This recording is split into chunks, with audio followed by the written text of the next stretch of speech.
Olivia, have you cleaned up the grass in the yard? I see it's overgrown, but there's no one to clean it up. It looks like a jungle out there. How can you stand living in such a mess? I haven't. Lately, morning sickness makes me feel tired and can't get out of bed, let alone clean the house. I'm sorry, but I'm not feeling well enough to do any gardening right now. I'm sick of your excuses. You make excuses for your laziness. You are the daughter-in-law, the wife, not the queen in this house. You can't even do something as simple as clearing the grass? Do you really know what it means to be a housewife? You have to take care of the house and make it look presentable. You can't just neglect your duties and expect someone else to do them for you. Of course, I believe I am completing my household chores to the best of my ability. Unfortunately, my body hasn't been able to keep up, and that forces me to rest quite often. I hope you can understand and be patient with me. There's no way that's true! You're just using being pregnant as an excuse to be lazy and put off your wifely duties. Do you really think it's okay for you to be such a sloth? You should be ashamed of yourself. There is no way. I believe that I am working as hard as I can and trying to do as much as possible. But sometimes, I just can't help feeling sick and weak. It's not like I want to be this way. It's just how my body reacts to being pregnant. I heard from Darius that you've been slacking in making him meals, and the quality of his food is also dropping. To think we allowed such a miserable specimen of a wife to marry into our family. We are this close to completely giving up on a lost cause such as you. It is true that I haven't been able to make meals the same way I had been able to before. It's just that my morning sickness and nausea act up more when I smell certain foods. Even with that, I make sure Darius gets a healthy meal 3 times a day. He also says he is grateful that I am trying so hard for him. He even said he would buy his lunches during this period to make things easier on me. He's just acting nice to you because he knows he married such a useless wife and knows he can get better food elsewhere. For the past month, all I hear from you is, "I'll try," or "I'm doing my best," and other excuses that seem thought up by a mentally challenged chimp. If the results are garbage, then it doesn't matter how hard you try. I'm sorry that I can't do things the way you want, but I am doing as much as my body will allow me at the moment. I promise to try harder to earn your respect. Try? You? How is that going to change anything? As hard as you try, things won't change much because the level that you think of hard work is still under par when compared to normal housewives like me. Since your baseline abilities are so low, I guess that's just another one of your defects. But I expect you to be able to do at least the bare minimum for my son, since we all know that you're below average in pretty much everything. Don't you think you should be putting forth more effort to meet society's norms?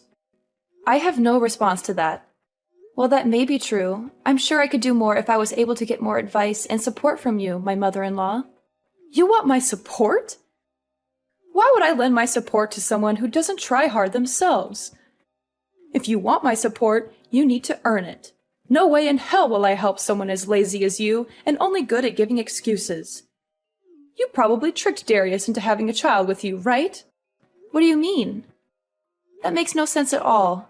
You wanted to keep living the sweet, easy life of being a housewife. So you are using Darius to support your lazy lifestyle and guilt him into going easy on you by getting yourself pregnant. You're just taking advantage of Darius because he makes good money, aren't you? And by having a kid, it'll be harder to cut away a parasite like you. You are the most conniving, audacious woman I have ever met. It's not like that at all. I loved the job I had before we got married, and I was raised to be self-sufficient by my family. Darius knows how much that job meant to me, and even he was surprised when I quit it to follow him when he got transferred to the main office. We agreed that I would do work around the house until I found a new job, but then we found out I was pregnant, so that got put on hold. I fully intend to go back to work once our child is born and things settle down. A likely story. You say that now, but I know that you finally understand that lazing around the house and doing the bare minimum fits your millennial brain. You're just going to find some excuse to keep working as a housewife and live off Darius's hard work. It is so easy to see through the shallowness of your personality and your belief in your own entitlement. I know that women like you, who are a little pretty, use their charms to nab a guy better off than themselves so they can lead a life of luxury and do almost nothing in return. I can't stand the sight of your generation that has had everything handed to them on a silver platter, thinking that they can continue to get through life leeching off others. It may be true that my generation had it easier than those before it, but isn't that what all parents strive for? I too want to work hard so my children don't have to go through as many hardships. You say a lot to me about being a housewife, but aren't you one as well? Of course I am, but it's okay, because that's just the time we lived in. Nothing wrong with that. Men worked and women stayed at home keeping the place clean and making sure the men had a warm meal. You're waiting for them when they returned. Really? My parents both worked full-time, and so did the parents of almost all the people I grew up around. That just shows the difference between our white-collar world and your blue-collar existence. Nothing to be ashamed about. Well, if I had a daughter like you, I would be pretty embarrassed by how you turned out. I don't think that has anything to do with it. Stop changing the course of this conversation. Do you understand what it means to be a part of this family? Once you took our name, certain responsibilities also came along with it. With that being said, for the next family reunion next month, you don't expect to be treated differently just because you're pregnant, do you? There are going to be a lot of people there, so don't embarrass me by not doing your fair share of the work. I expect you to work doubly hard to show that you are a good fit for our family. I will help out as much as my body will allow me to. By then, my morning sickness should have abated for the most part. I hope you understand your position here. You are going to be allowed to visit your in-laws' house, so you had better show up prepared. You know what that means, right? Don't come empty-handed. Of course, we always bring a gift of gratitude when we visit. I always try to choose something that best suits the occasion that we meet under. And instead of the cheap crap you usually bring around, why don't you dig a little deeper and bring something that might actually make me happy? I try to choose something different every visit, but I just can't figure out what your preferences are. If you could please let me know what you would like to see us bring. Seriously? This is how your generation handles things. Are you so insensitive and bad-mannered that you have to ask such things? In my day, such questions were unthinkable. It pains me to see how uncultured people like you have become. Try thinking for yourself for once, and show that you can choose something that would make me happy. I understand. I will think about it and get Darius's opinion on what to get you guys. Hello, Olivia. Do you have a little time to talk? There's something that's been bothering me, and I wanted to clear it up with you. Hi, Dad. It's good to hear from you again. You're always busy with work. How's everything with you? Are you doing well? Pretty good. Well, are you free? I have something to ask you. It's kind of personal, so I hope you don't mind. Yeah, of course. What can I do for you? Recently, Nate has been in a really bad mood. Unstable, really. I'm not sure if it's because of menopause or some other reason, but all she does is complain constantly. I know it's rude of me to contact you directly about it, but she is always talking poorly of you, and it is worrying me mightily. She says things that don't make sense and don't match what I know about you. Thank you for coming to me directly with this. If there is something that I am doing wrong, I will fix it. Could you please let me know what she's unhappy about? Maybe there's some misunderstanding or miscommunication that we can clear up. Well, ever since Darius first introduced you to us, I have known you as a humble and hardworking individual. So I'm not swallowing everything my wife says as the gospel truth. So if anything I say is not true, I want you to let me know.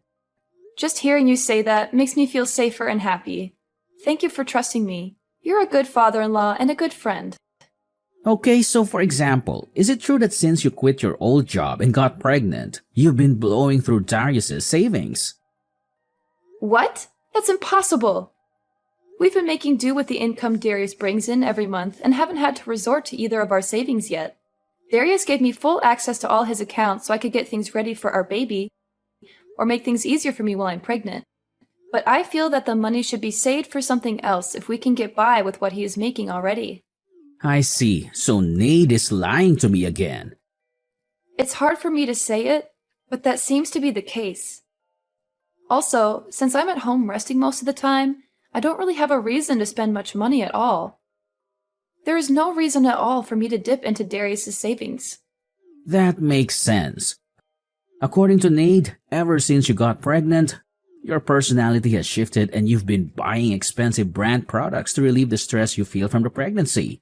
And because of that, your relationship with Darius is becoming strained. I'm shocked to hear this, not only because it's not true, but also because it doesn't even sound real. Why would she believe something like that? Darius and I are very happy together, and we're looking forward to welcoming our baby into the world. We don't need any expensive things to make us happy. We just need each other and our family. So that's the case. To be very honest with you, I've seen this happen before. What do you mean? I know that our extended family is meeting up at our place for a Christmas get-together. But I was wondering if the three of us, including Darius, could sit down and have a talk before then.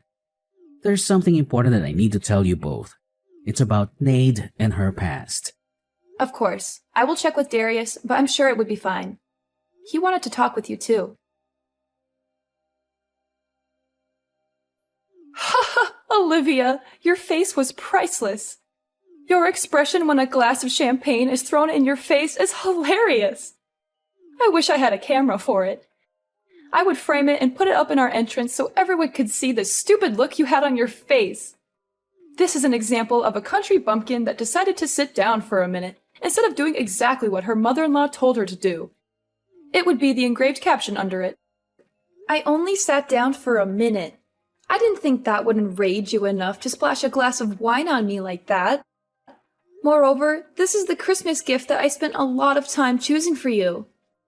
Really? A bottle of champagne for less than $6,000? If you want to show your heart, you should choose a really expensive bottle of wine, such as the 1937 Krug Collection Magnum. Besides, you should buy a lot of expensive fruit too. You're so cheap and stingy. That's crazy. You judge anyone's heart by the value of a gift? That's so shallow and materialistic. I chose this wine because it's from your favorite region and it has a good rating. I thought that you would like the taste and the quality, not the price tag. I may not care about the gift's value to others except you. You're such a lazy, useless woman. Look at your brother-in-law's girlfriend.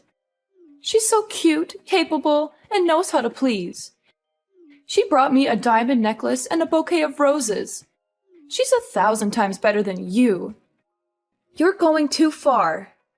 You watch your mouth. Did you really think you could take a break just because you're pregnant? How weak are you millennials anyway? It's in our house rules. Wives need to be eternally on their feet ready for work. As soon as you decide to marry my beautiful boy, you agreed to live by my rules. So I expect you to work regardless of your physical well-being.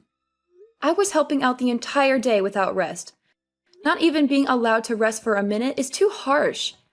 This is supposed to be a family, not an Amazon warehouse. It was like this when I married into this family. So I expect you to follow the same rites of passage. It's even within my authority if I decide to knock you to the floor when you are in my way or moving too slow. Are you serious? You have to be kidding. That would put the child I carry in danger. Then it's your responsibility to protect them by not being lazy and working hard. It doesn't matter if you're pregnant. You just married into our family, so you need to sweat, blood, and tears to earn a place here. Next time I catch you resting even for a blink, you will find your ass on the curb so you can think about how useless you are being. Don't worry, I'm never coming back. Like you have a choice. When Darius wants to see me, you will have to tag along as well. Then I can give you a piece of my mind. Wrong. Neither Darius nor myself will ever breathe the same air as you ever again. Tonight was the last time you will ever lay eyes on either of us. Thank you for showing me how not to act as a mother-in-law when my children bring home their partners. What on earth are you talking about? Who do you think you are talking back to me like that? When you get back from changing your clothes, I am going to show you the true meaning of respecting your elders. Hurry up and change. How long does it take you? This is what I'm talking about when I say you are a slow dimwit. Darius has already sneaked me out of the house, and we are on our way home. Since you will never see me again, you no longer need to waste your anger on me. Please find something else to vent your frustration on. Maybe knitting, jogging, joining the army as a drill sergeant. Don't give me that nonsense. Once you marry into my family, you'll be expected to be obedient as an in-law. Once Darius read that you would kick me out of the house in this weather, he snapped. He said anyone who would put a mother and child in that much danger is worse than Stalin and a disgrace to humanity. That's how he put it, minus the swear words. Quit fooling around and get in here. As long as you do as you're told, nothing bad will happen to you. So quit mouthing off like those pundits on the TV. Everyone knows that expecting mothers should not be overworked or stressed out by chores. You know this better than most, don't you, Nade? What kind of weak snowflake talk is that? Quit acting like a victim and get back here. You are so blind by your own self-righteous ranting that you haven't looked around the room at all, have you? Where is everyone?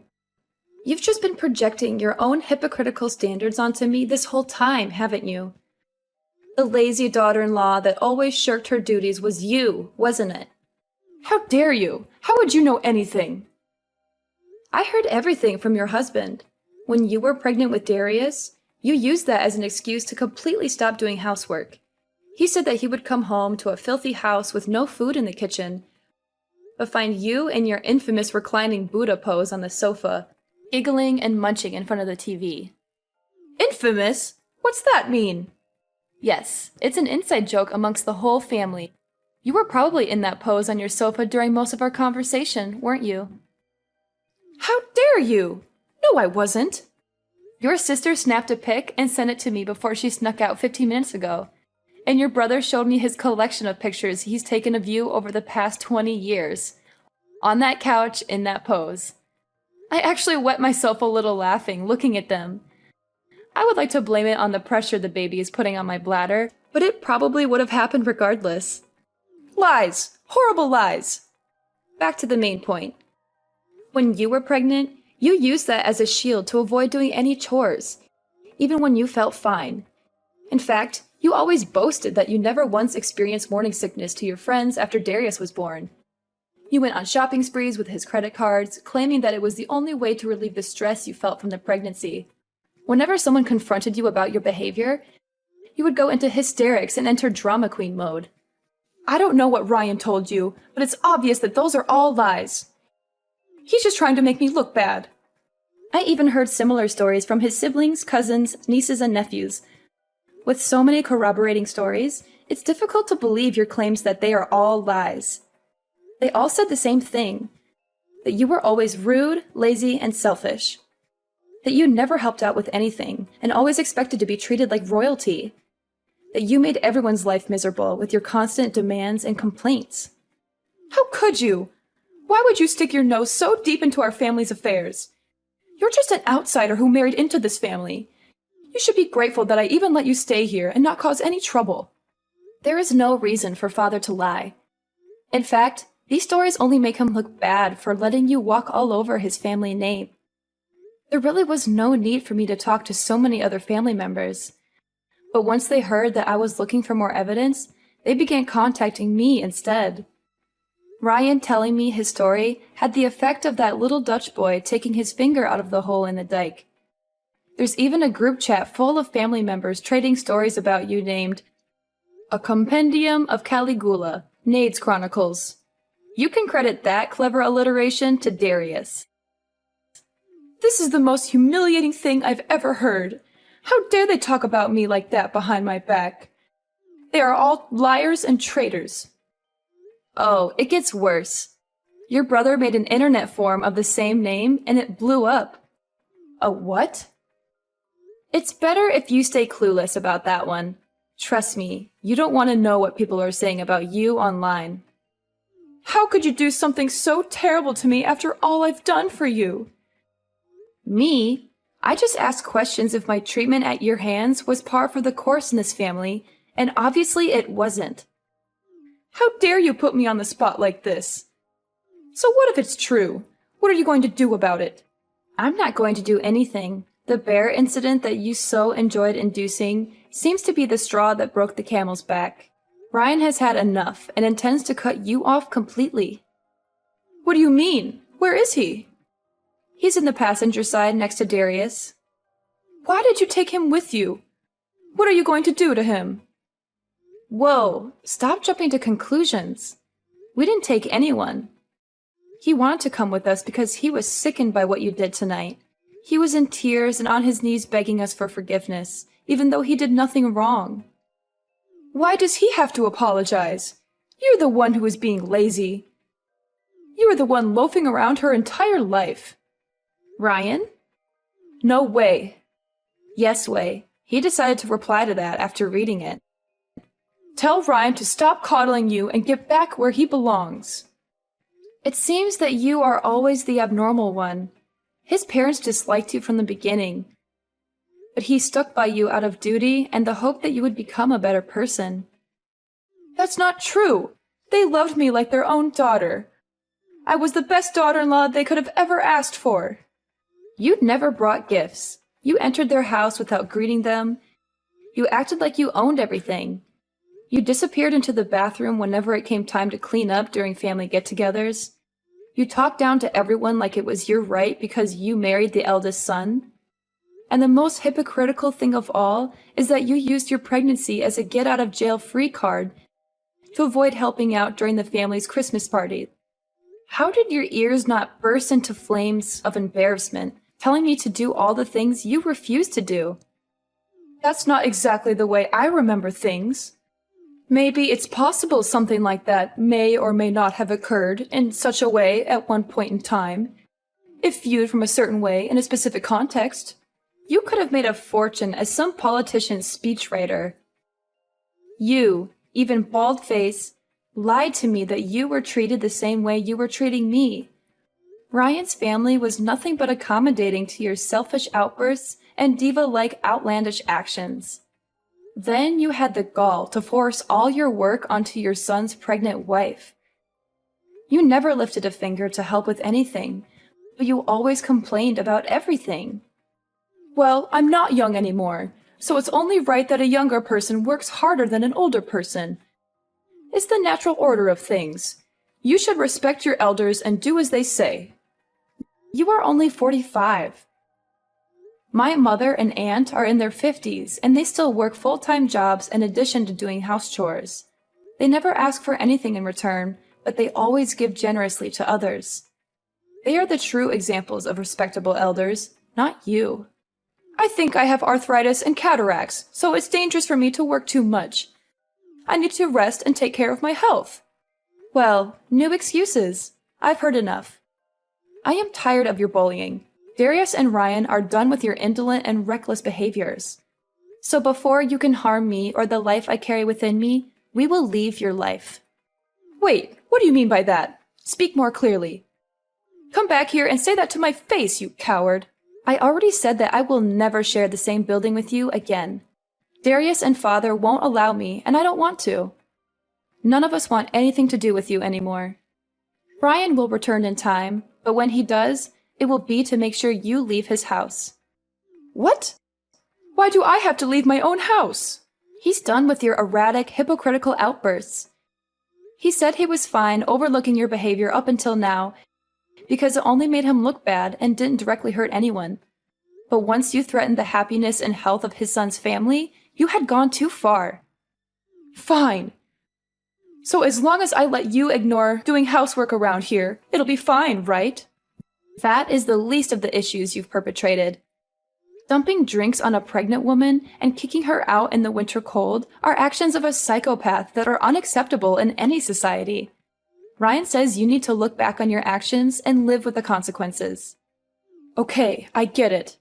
Tell him to stop blowing this out of proportion and come back here so we can talk things out amicably. He's reading these messages himself, and he says he has nothing more to say to you. He wants you out of our lives before you can hurt his grandchild. Fine, I apologize. Tell him to forgive me and come back home. Your narcissism really has no bounds, does it? You really don't see the double standards you set for yourself and other people, do you? What are you talking about? I treat people the way they deserve to be treated, and expect people to respect me the way I deserve to be respected. It's only fair. This is the self-centered behavior everyone is talking about. I have decided that in order to protect my child from your bad influence, he will never see the face of his future grandmother. Darius says that you will never see him again as well. He says that this is the wisest decision we can make to keep our new family safe from you. Your conceited, egomaniacal actions up until this day have led to this outcome. You've had an easy ride up until now, so it is high time that you learn how to work for your living. It turns out that Nade dropped to her knees and bawled for forgiveness from Ryan when he got back home a few weeks later. Unfortunately for her, he had had enough of her self-serving ways, so her apologies were dismissed. He evicted her from his house after living comfortably as a failure of a housewife, which forced her to find a humble job so she could afford a dingy apartment to live in. We can only hope that this experience can make her acknowledge her faults and give her a change of heart. I'm not expecting that, but who knows what the future holds. Maybe one day she will learn how to be a better person and a better mother. Or maybe she will never change and continue to be miserable and bitter.